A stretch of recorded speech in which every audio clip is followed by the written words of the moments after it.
Vamos seguir nesse assunto, falando sobre queda de inflação, sobre esse cenário favorável para a queda na taxa de juros. Conversamos agora com a Rafaela Vitória, economista-chefe do Inter.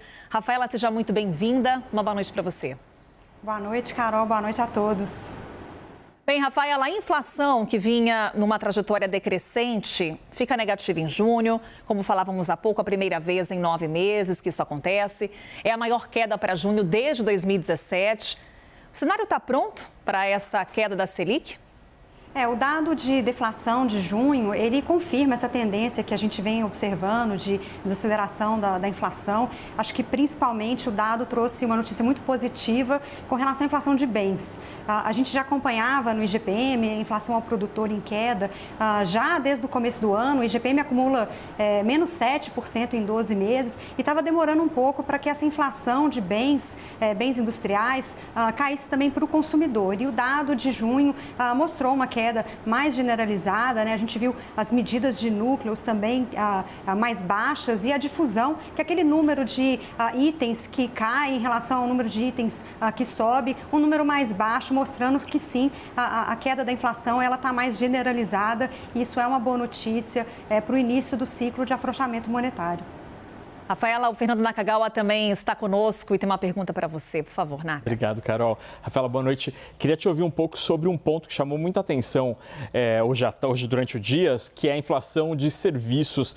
Muitos economistas chamaram a atenção ali porque alguns dos preços bem importantes desse segmento tiveram uma alta que me parece inesperada. O que está acontecendo com os serviços? Será que a inflação nesse setor, de fato, ainda está com força?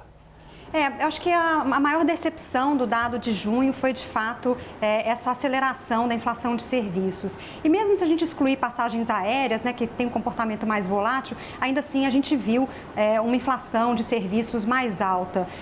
Eu acho que isso traz um certo incômodo, porque a inflação de serviços ela é muito importante para a política monetária, é onde a política monetária tem, inclusive, uma maior atuação.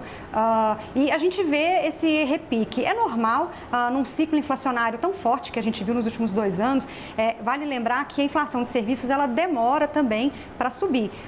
Então, enquanto a gente viu uma inflação de bens muito alta no passado, de alimentos, né, a inflação de alimentos no ano passado foi muito alta, agora os alimentos caem, a inflação de serviços demorou mais para subir e hoje a gente ainda vê essa defasagem, né? Então, é um ponto de atenção, mas a tendência é que os serviços também acompanhem os bens daqui para frente. Então, a gente continua com uma expectativa que essa inflação de serviços vai desacelerar, mas de fato o dado de junho trouxe aí uma certa decepção nessa velocidade que essa inflação pode cair até o final do ano.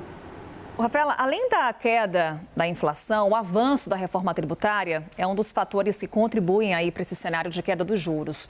O texto agora está no Senado e há várias sinalizações de que ele vai passar por mudanças.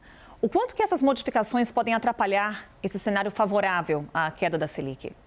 Eu diria que, de maneira geral, o último mês, a gente viu o avanço de várias medidas mais positivas, principalmente quando a gente compara com o começo do ano, que a gente teve muito ruído, muitos anúncios de medidas que incomodaram bastante o mercado, fizeram os juros subirem.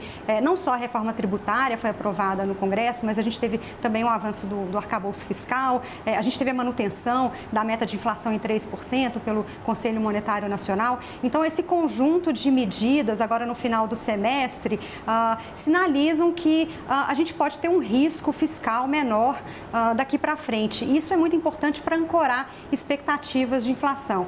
Então, como você falou, a reforma tributária ainda vai passar pelo Senado, o próprio arcabouço fiscal volta para a Câmara também para uma nova votação. A gente ainda vai acompanhar essas possíveis modificações, mas de maneira geral a gente tem um avanço positivo nas reformas e isso sinaliza que o risco fiscal é menor e isso sinaliza também que a gente pode ter juros menores daqui para frente.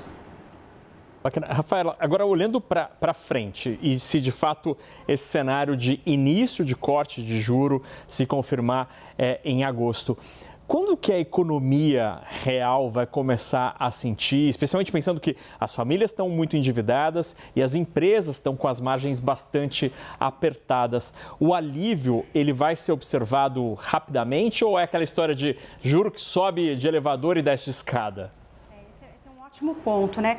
Do ponto de vista do mercado, o mercado reage mais rapidamente, né? As bolsas reagiram de forma positiva, o dólar, né? Os juros futuros tiveram uma queda importante nas últimas semanas, então o mercado reagiu de maneira mais rápida a essa expectativa de corte de juros pelo Banco Central a partir de agosto. Mas na economia real, esse impacto demora mais. A gente deve começar os cortes agora em agosto com um corte mais moderado, muito provavelmente de 25 pontos base, né? O Banco Central tende a ser mais parcimonioso nesse início de ciclo, como já foi em outros momentos. Então, para que a gente tenha um impacto mais significativo na queda de juros, a gente ainda vai demorar. A gente deve terminar o ano com uma Selic próximo de 12%, que ainda é uma taxa alta, ainda é uma taxa que impõe uma restrição monetária na economia, ou seja, juros acima do patamar de juro neutro. A gente vai demorar um pouco para ver essa queda de juros, de fato, estimular o crédito, estimular o investimento. Muito provavelmente o segundo semestre de 2024 é quando a gente pode ver uma reação mais forte de retomada do crescimento econômico. Mas, de todo modo, a gente também não antecipa uma recessão, né? A gente teve uma recessão monetária muito forte, mas a economia segue estável, né? Agora nesses próximos trimestres. Então, eu diria que o Banco Central acabou conseguindo fazer aí um soft landing na economia brasileira, ou seja, reduzir a inflação sem que a gente tivesse um período de grave recessão. Mas crescimento econômico mais acelerado, eu acho que só mesmo em 2024. Rafaela Vitória, economista-chefe do Inter, nessa conversa aqui conosco. Mais uma vez, Rafaela, obrigada. Até a próxima. Obrigada e até a próxima. Obrigada, Naka. Até já também.